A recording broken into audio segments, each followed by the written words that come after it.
Bismillahirrahmanirrahim. Assalamualaikum warahmatullahi wabarakatuh.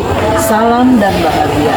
Perkenalkan, saya Fitri Giritasari, Kepala SMP Negeri 19 Tasikmalaya, Program Sekolah Penggerak Angkatan 3. Pada kesempatan ini, saya akan berbagi praktik baik mengenai perencanaan berbasis data.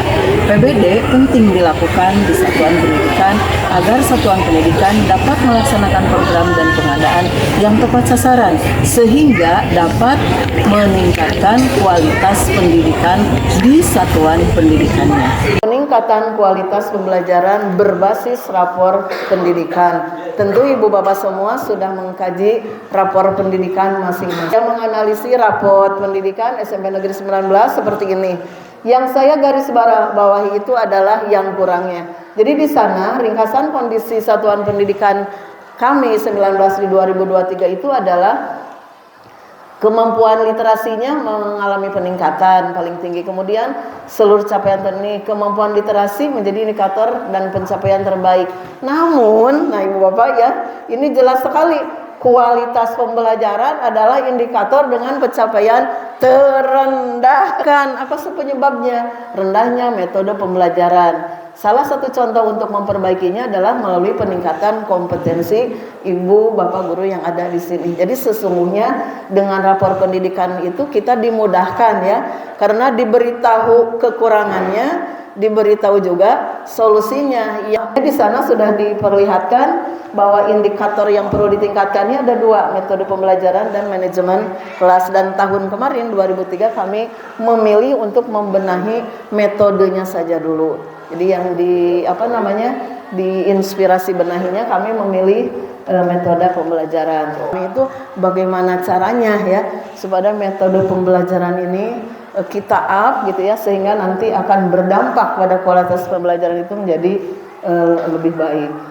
Kemudian di prioritas rekomendasinya disanya sudah dijelaskan masalahnya, akar masalah, metode pembelajaran, kemudian program pembenahinya, meningkatkan kompetisi para guru ya. Kemudian di sini di Arkas kami memilih workshop peningkatan kompetensi guru tentang metode strategi pembelajaran dan penyusunan program observasi.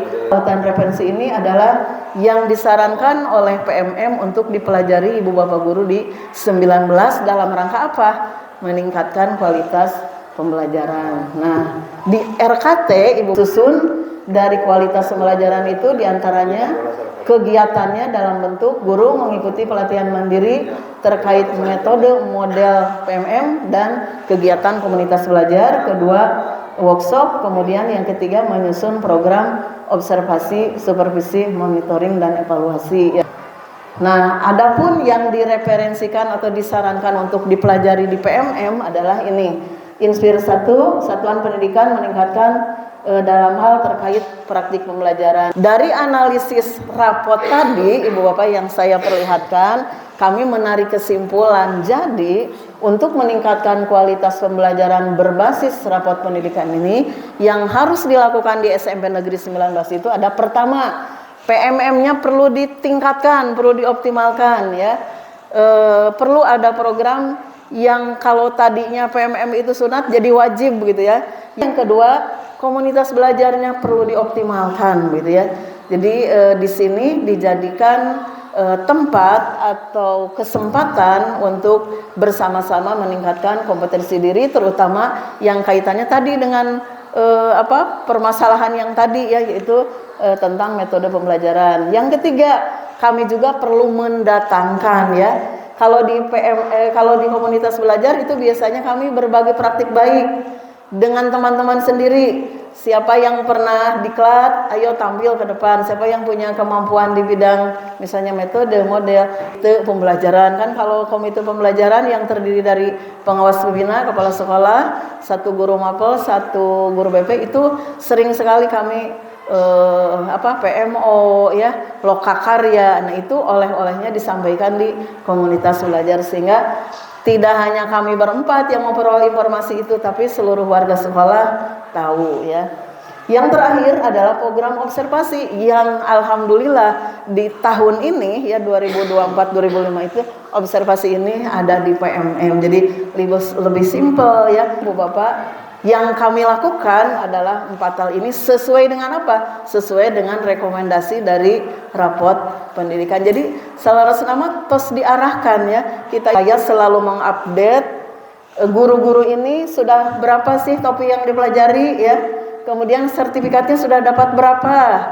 Ada yang menunggu enggak gitu ya. Kemudian bukti karya ini juga kegiatan. Pokoknya digecek gitu ya bahasa Sunda mah. Tentang metode, tentang model, tentang strategi. Ini Selasa ya, jadi banyak kalau di TikTok dan Instagram itu sudah itu.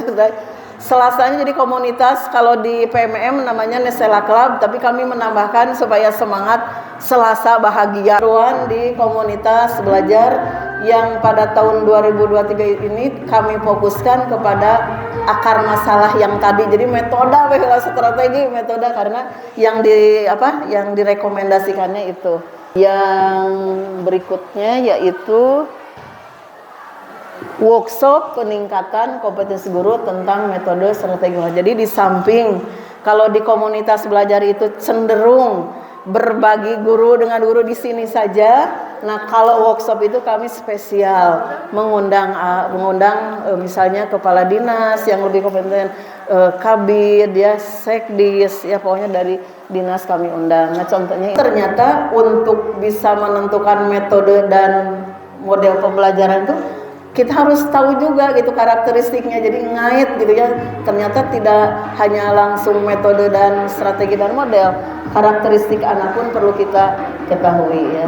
Dan cara belajar, mengapa? Supaya kita bisa memberi layanan pendidikan atau belajar sesuai dengan kebutuhan anak-anak sekaitan dengan pembelajaran berdiferensiasi. Yang keempat adalah program observasi. Ini oleh-oleh yang saya peroleh dari kelas setelah mengikuti komunitas belajar tadi yang materinya diperdalam atau dititik beratkan atau diutamakan tentang model strategi pendekatan ya.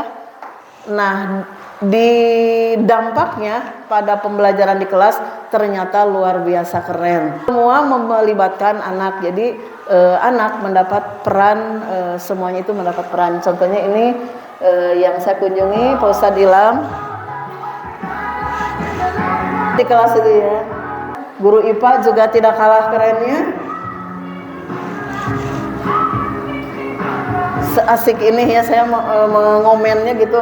Boleh dong belajar IPA seasik ini, karena sebelumnya di observasi pertama tidak seperti ini gitu. Jadi setelah ternyata apa yang direkomendasikan oleh rapot pendidikan itu benar ya, berdampak ya. Ketika kita melakukan apa yang direkomendasikannya ternyata luar biasa.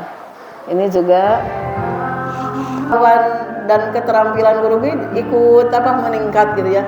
Mereka belajar mencoba aplikasi-aplikasi yang dibutuhkan dalam pembelajaran.